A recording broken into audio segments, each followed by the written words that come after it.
Do it again. Do it again. It's recorded this time. Yes. Hi, I'm John, I'm Anna, and you're listening to the Nelson Family Operations Podcast. where we talk about managing and leading our family. So get ready for some great insights into intentional family management. Hot damn.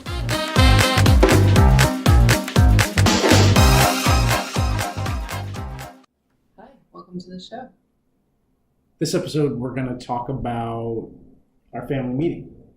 Which is something we do once a week, Yeah. typically on a Sunday night. Yeah, we shoot for Sunday night because that's like our week starts Monday morning. But like all things, flexibility is the key to family sanity. So sometimes it'll flex to Sunday morning, sometimes it's Monday night, but it's usually the end of the week, the beginning of the week. We have been known to occasionally do a family meeting on a Tuesday. Yes.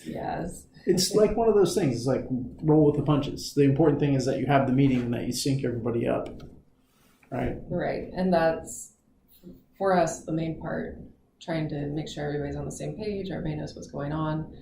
It's also another way for us to touch base, and especially now that our kids are getting older, making sure that we know what's going on in their lives because they are becoming more independent. And holy cow, busy. Yeah, extremely busy. So one of the fun things we're doing with this podcast is, in addition to this one with us talking tonight, we've also recorded a family meeting. So make sure you check out that if you're interested to hear how our family meetings actually happen. Oh my goodness. Yeah. They're- I haven't gone back and listened to that, so I don't even know if it's something that Something we that you may want to put out regret there. putting this on the internet, but whatever. It was a good family meeting this week. It was a good family meeting, and we strive for concise. We don't necessarily succeed at being concise. Yeah. So one of the other goals of the family meeting is also like teaching our kids how to act professionally in an environment like a meeting, like how to conduct yourself when you're trying to get through an agenda, and when it's your turn to talk, to be concise and to stay on topic.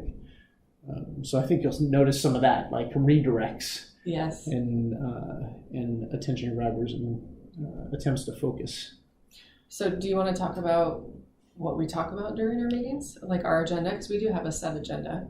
Yeah, we do. So the first thing that we do is we're kind of silly about it. So we kind of goof off a little bit to start, get the wiggles out, right? We start with very bad beatboxing. Yeah, dubstep. And it's Everybody has their own thing that they do. It's really ridiculous. I don't think that's on the recording. It is. I don't believe it is. I think But it's like the call to arms. it is. So what we do is whoever's the first person to sit down at the table starts off this silly song, and they do their part, and then every person that comes and sits down They add a piece. to the song. And you might be curious and you might be thinking, no, I really wish they would have recorded it. Be thankful we didn't, because we are not a musically talented family. If you want to get some indication of what this song sounds like, go look up Homestar Runner and watch. Thank me later. Yes, it is very much influenced by Homestar Runner. Yeah. Thank you, 1990s internet. Yes, but then we have this funny call to order, which you will hear Yeah, it's pretty cute. on the recording. And then we get right into the meat and potatoes. Yeah, so we go over our motto and slogan and mission statement, just to kind of reaffirm, make sure everybody's still on track and focused. And then we just jump right into it. So we start with status of duties. So generally, Anna or I will keep, you or I will keep the meeting on track. Yes. Right? So it usually starts with status of duties, and one of us will say, okay, status of duties, and then we'll talk about how the duties went for the week. What needs to be improved. We try to highlight good points. For instance, if our oldest has been working a lot over the weekend and her siblings pitched in to fill the gap, we try to hit the highs as well as the lows when it comes to duties. Yeah. And so far, our chores and our daily duties have been, everybody seems to be in agreement that they're evenly distributed and that they're manageable. And It's also a chance to remind them that, hey, the duties, there's synergy between the duties, and when we rotate the duties at the family meeting. So when we rotate the duties, then that's time to remind them that, hey, if your job is to unload the dishwasher, if you don't get that done, you're going to slow down your partner who has to load the dishes. exactly. So, And then what do we talk about? so then, yeah, when we're done with duties, then we sync up all the calendars.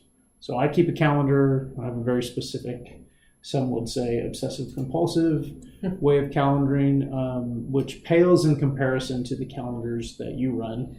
I run multiple calendars. I think it might be a disorder at this point, but I think I probably manage 3 different calendars. My homeschool calendar, I manage or try to keep everybody on like the big family calendar, and then I also have a personal one Yeah. that I try to keep. And now, look, I know some of you are probably already thinking, like, why don't you just use Google and We have one tried calendar? that for a while. And it just, we're traditionalists, I guess, like pen and paper, pencil and paper. Like sit down, write it down. It sticks that way. Yeah, for us, we're old school. Yeah. So we go through the calendars. It's like, so like you and I will sync our calendars, and then we'll just pick one of the kids and we'll remind them what they have for the week. Like Jeremiah will have jujitsu, Ellie will have swim, music classes are starting up. And then we go through whatever Megan's doing, school, theater, Her work, job, pet sitting. Yeah. right? And her writing schedule, Very all busy kinds kids. of stuff. So it's a good time for us to all make sure that it's a good time to deconflict anything. It's also, we try to do it as a week chunk, and then we also do maybe like a month forecast out for anything big that might be coming up. Yeah, and just to make sure that everybody knows that, hey, things are coming, things are down the road. Like we're getting close to the holidays right now. Mm-hmm. So we keep reminding everybody, hey, you might need to be saving some of your allowance to buy presents. Yeah, and that also leads us into the next point that we discuss at our meetings, which is finances. Which is, like, I think finances for some families is a big point of contention. Like, finances are personal, or we don't talk about money, or mom handles the money, or dad handles the money. But recently, probably within the last 2 years, we've switched to like 100% transparency on the money. Like, Yeah. Well, I think we both kind of, as growing up, I know I did, and I think you did to some extent, money was just kind of a mystery. Yeah. You might have gotten it for a birthday, or you might have gotten it doing an odd job or something, but I didn't really have a concept of it until I was out on my own, and then you're struggling, and then we made some bad financial decisions early on. along the way. What? We made bad choices? And so No. we're trying to educate our children so that way they can manage their money. I mean, isn't that the goal of every parent, is to make their kids better, or make their lives easier than what we had it. And so that's our opportunity to do that. Yeah, so we literally talk about how much money we have available for food, how much money we have available for sundry, how much food we have available for the kids, how much food. No, how much? Yeah, I'm hungry.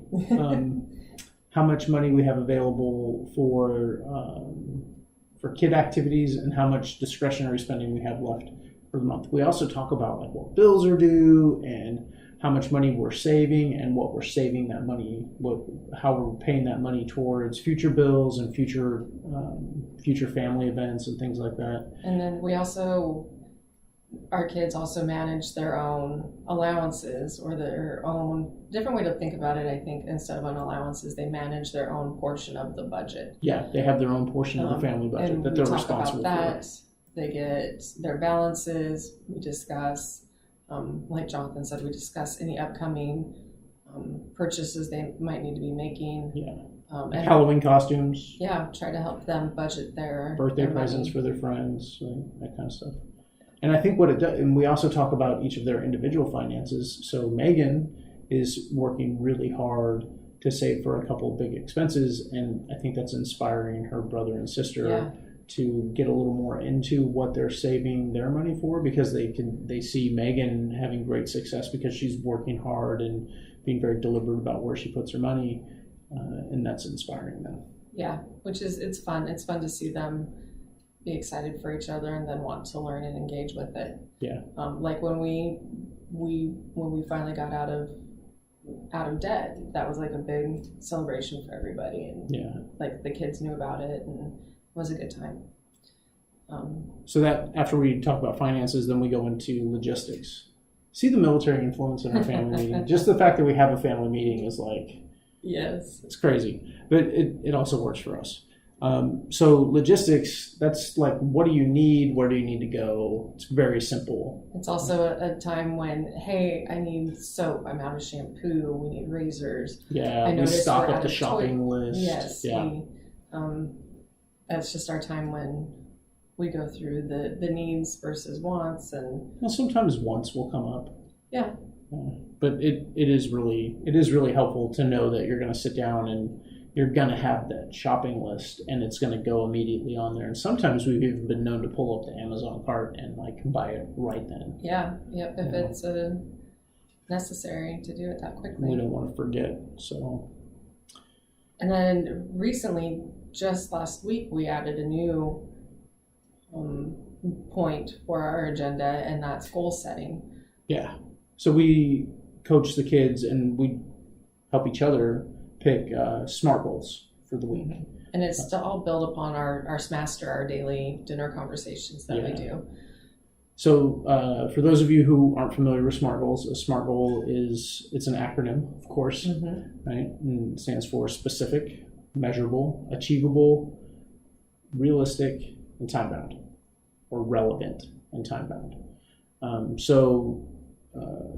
Specificity, it can't just be like, I want to be a better person. It's got to be like, specific. Like, I like Jeremiah's goal right now because he's working on his pull-ups. It's very specific. It's very specific. He wants to do more pull-ups. He wants to get up to, right now he's working on 4 with a stretch goal to 5, right? So that's his thing. He's working on getting that magic number 4, and he's really struggling.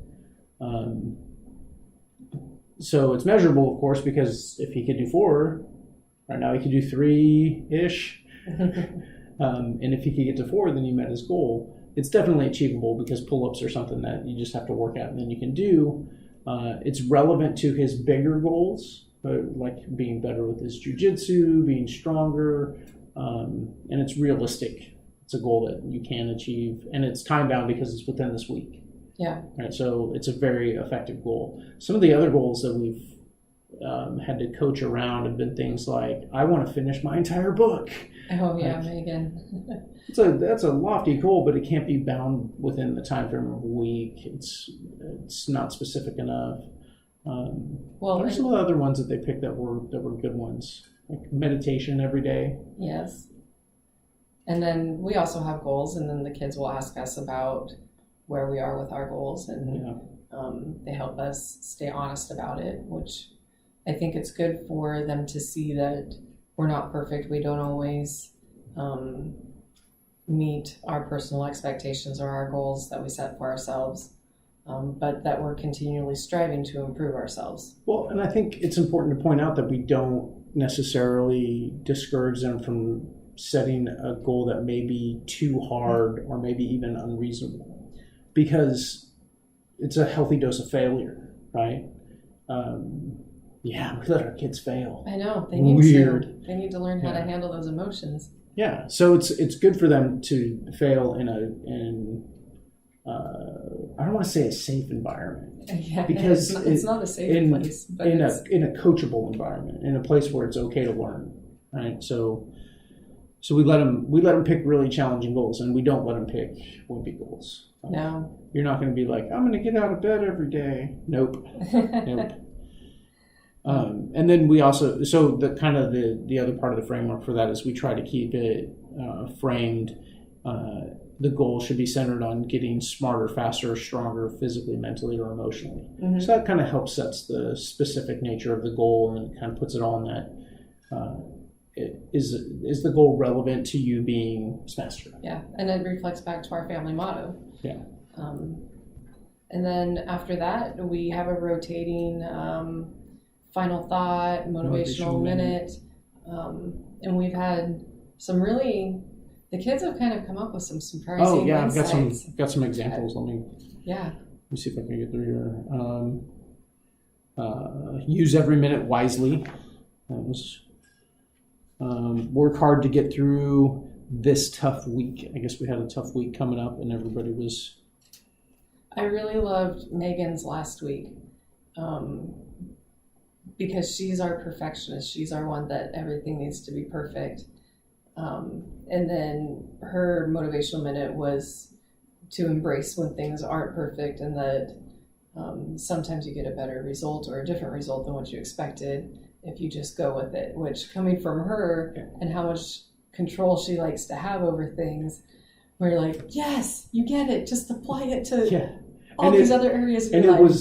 It was literally stunned silence at the table, like, Megan? Yes, but it was fun. And these motivational minutes are a really good way, an interesting way to get some insight into how our kids think and feel and the way they view the world and the things going on around them. I really like this one. We don't need to spend money to have fun. That's true. That was a good one. Power and control by admitting when you are wrong. Ooh. Like, these kids have some deep thoughts sometimes. Yeah. This might have been one of mine or yours. I could see this might have been Jeremiah. I don't have a note by it. Lean into problems and start working. That's a good one. Yeah. So those are just some of our motivational minutes. And I think it's kind of a type of journaling for us, but Jonathan and I both will jot down quick little notes about them, and it's kind of fun to go back and reflect over them. Yeah. After a period of time. See where we're going, follow up on things. Yeah. So I do like to journal. You do like to journal. But we typically strive for 15 minutes. Sometimes the meetings can last half an hour, 45 minutes. We've even had a few that have gone an hour, but they don't necessarily have to be that long or involved. Usually when they're long, it's because we've gone off on tangents and we have time to linger, but we've also just powered through it and hit the high points. The other thing is our kids are at an age where they can sit down and have a meeting like this. Yes, I don't see us being able to do this 10 years ago when the kids were still... So for younger kids, it may just be about, like, maybe they have a treat at the table or they're playing a game while they're watching their parents have their meeting. Yeah, I think it's good for kids to see their parents interact this way. Yeah. Well, we do our own little, like, we sync up in our morning. Yeah. We sit down and we typically go through our calendars, review, like, depending on where we're at in the month, we'll review the budget. So we kind of have like a daily sync, and then the kids see that, but then they know that their turn to have input is usually on Sunday. Mm-hmm. So that's it. That's what we do for our weekly meeting. Yeah. Right. And if you're super interested to see how these shenanigans go down, listen to it. Yeah, check it out. There should be a link right below this one where you can jump down there and listen to it and let us know what you think. Maybe record one of your own family meetings and we could start a thing. Yeah, like or we could share meetings. Is there something that, if you have family meetings, is there something that you discuss or do that we haven't talked about? Or what could we add? What could we do better? It's always a fun one. We're always trying to improve. We hope this podcast has been informative and entertaining. If you heard something useful, give us a like or subscribe. You know the drill. If you'd like more information about this episode's topic, links to resources, actionable ideas, and tools for managing your family, check out our website at nelsonfamilyops.com. That's nelsonfamilyops.com. If you have any questions or topics that you'd like us to discuss, or just want to say hi, we'd love to hear from you. Thanks for listening. Thanks for listening. Thanks for listening. Thanks. No, thank you for listening. Thank you for listening. Thanks. Thanks. Really. No. Thank you. Thank you. No, seriously, thank you. Thank you for listening.